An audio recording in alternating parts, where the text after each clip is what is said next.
Louie, The Kingsmen, 1963. At first listen, Louie by the Kingsmen seems like a simple garage rock song, rough, raw, and almost unintelligible. Released in 1963, it was just another teenage party track with a Caribbean beat and shouted vocals. But within months of its release, it became one of the most infamous songs in American history, not because of its sound, but because of what people thought they heard in it.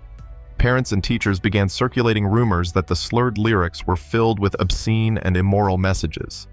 Some claimed they could hear hidden references to sex, drugs, or criminal acts buried in the garbled words.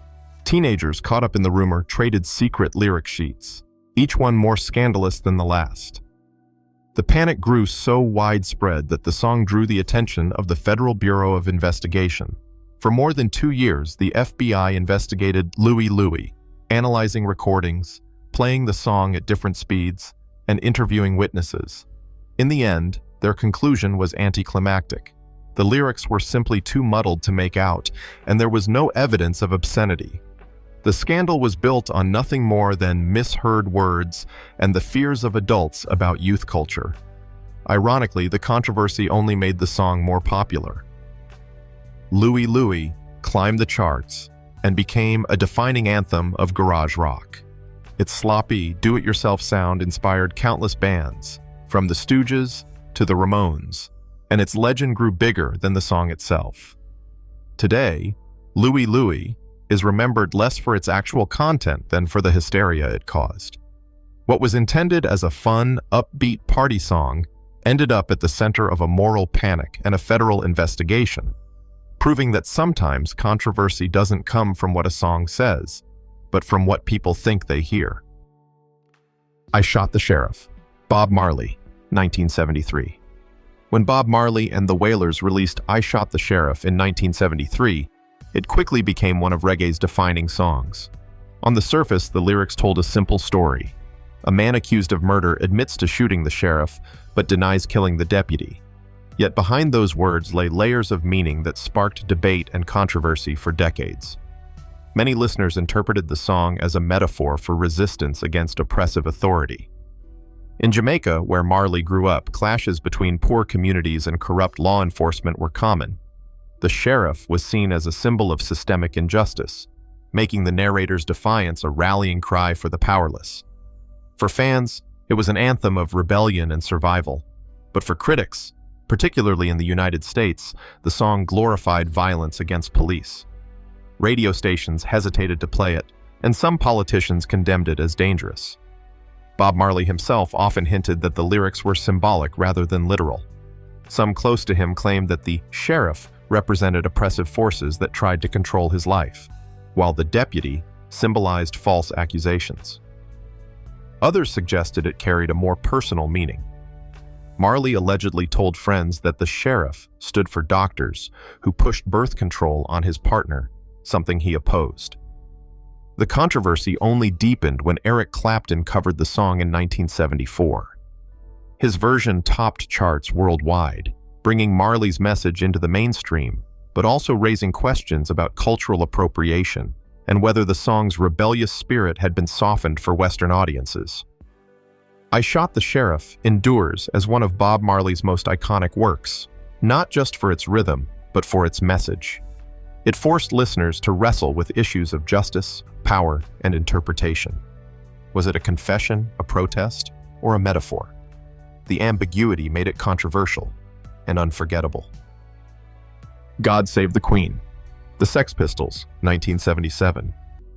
In 1977, as Britain celebrated Queen Elizabeth II's Silver Jubilee, punk rock exploded into the mainstream with a song that mocked the entire celebration. The Sex Pistols' God Save the Queen wasn't just controversial, it was incendiary. Its snarling vocals and sneering lyrics branded the monarchy a fascist regime and declared that there was no future in England's dreaming. For millions, it sounded like rebellion. For the establishment, it was pure blasphemy. The timing made the controversy even sharper. Britain was struggling with unemployment, strikes, and political unrest. The Silver Jubilee was supposed to unite the nation in pride, but the Sex Pistols used it as a chance to call out inequality and corruption. When they attempted to perform the song on a boat near Parliament, police intervened and shut them down. The reaction was swift and furious. The BBC and nearly every major radio station banned the track. Record stores refused to stock it, and even some pressing plants wouldn't produce it. Despite this, or perhaps because of it, the single soared up the charts. Many believe it was deliberately kept from reaching #1, despite outselling other records, to avoid the embarrassment of a punk anthem topping the Jubilee celebrations. For the band, the controversy cemented their place in history. The Sex Pistols weren't just making music, they were challenging the entire social order. For critics, the song was dangerous and disrespectful. For fans, it was a rallying cry of raw honesty, giving voice to a disillusioned generation. Decades later, God Save the Queen remains one of the most notorious songs in rock history. Whether viewed as a masterpiece of rebellion or an attack on tradition, it proved that music could be more than entertainment. It could be a weapon. Cop Killer, Body Count, 1992. In 1992, Ice-T's heavy metal band Body Count released a self-titled album that included a track which quickly became one of the most controversial songs in modern music, Cop Killer. The song, written from the perspective of an enraged young man fed up with police brutality, was meant as a work of protest art. But its graphic lyrics about killing police officers lit a firestorm that spread far beyond the music world. The early 1990s were a tense time in the United States, particularly in Los Angeles, where riots erupted after the acquittal of police officers charged in the beating of Rodney King. Against this backdrop, Cop Killer landed like a grenade. Police unions, politicians, and even President George H.W. Bush publicly condemned the song, calling it dangerous and irresponsible. Some demanded boycotts of Warner Brothers Records, the label that distributed the album. Supporters argued that the track was a form of artistic expression, no different than protest songs of the past. Ice-T himself insisted that Cop Killer wasn't an instruction manual, but rather a metaphor for rage against systemic oppression and police misconduct. For critics, however, the distinction didn't matter. They saw it as incitement to violence. The controversy escalated into one of the biggest censorship debates in music history. Warner Brothers executives faced mounting pressure, and Ice-T eventually made the decision to pull Cop Killer from future pressings of the album to defuse the situation. Even so, the song became a symbol of the culture wars of the 1990s, raising questions about the limits of free speech and art. Decades later, Cop Killer is remembered as more than just a song. It was a flashpoint in the debate over race, policing, and expression. Its legacy lies in the way it forced society to confront uncomfortable truths, showing how music can become a battlefield for larger cultural conflicts. Like a Prayer, Madonna, 1989. In 1989, Madonna was already one of the most famous and provocative pop stars in the world. But with the release of her single, Like a Prayer, she ignited one of the fiercest cultural controversies of the decade. The song itself blended gospel influences with pop, telling a story of faith, love, and passion. What shocked the world, however, was the music video, a visual that pushed the boundaries of religion, race, and sexuality. The video featured burning crosses, Madonna dancing in front of religious imagery, and a black saint-like figure who comes to life. To many viewers, it was a bold statement about justice, racism, and spirituality. But to religious groups, especially the Vatican, it was an outrage.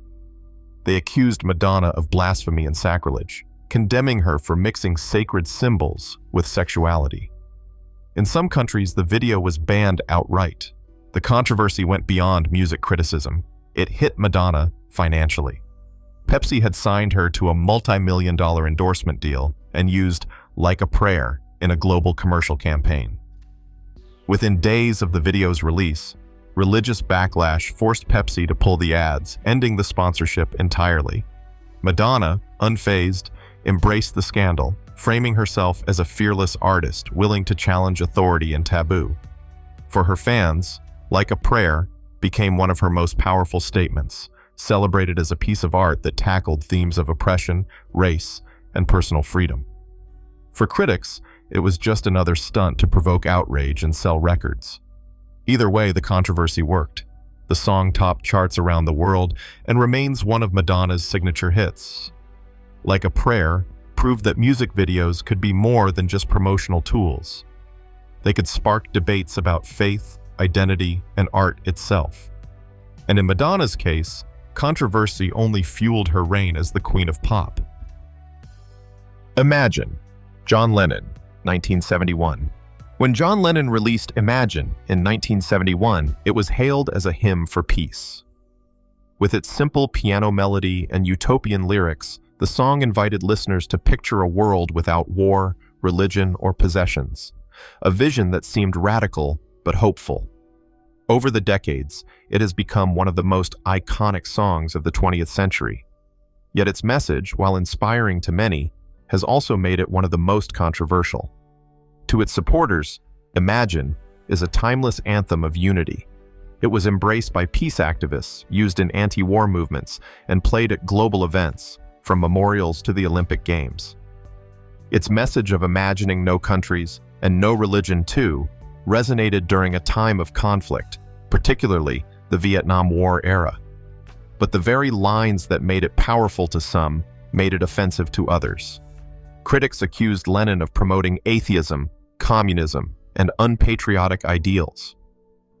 Religious groups bristled at the idea of a world without faith, while others saw its rejection of borders and possessions as an endorsement of socialist or even Marxist ideology.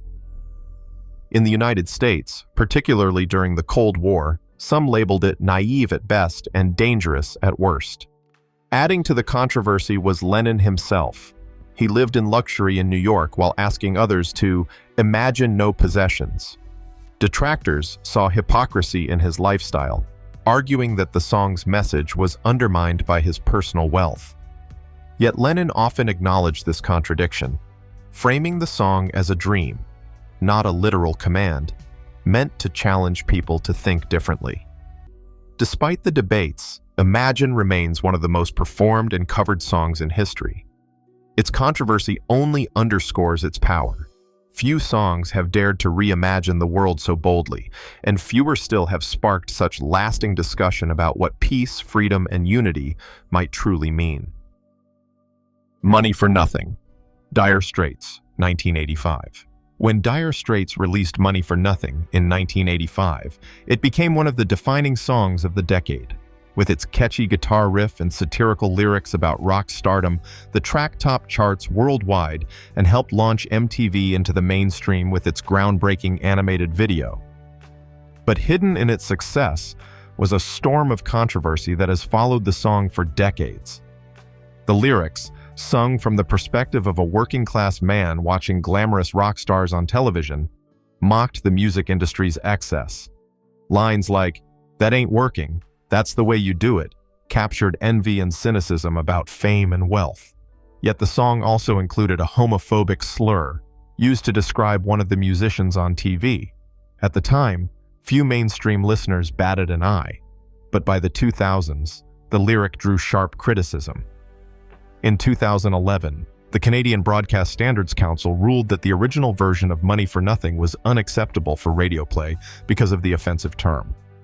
Some stations defended the song as social commentary, arguing it reflected the perspective of a prejudiced character rather than the band itself.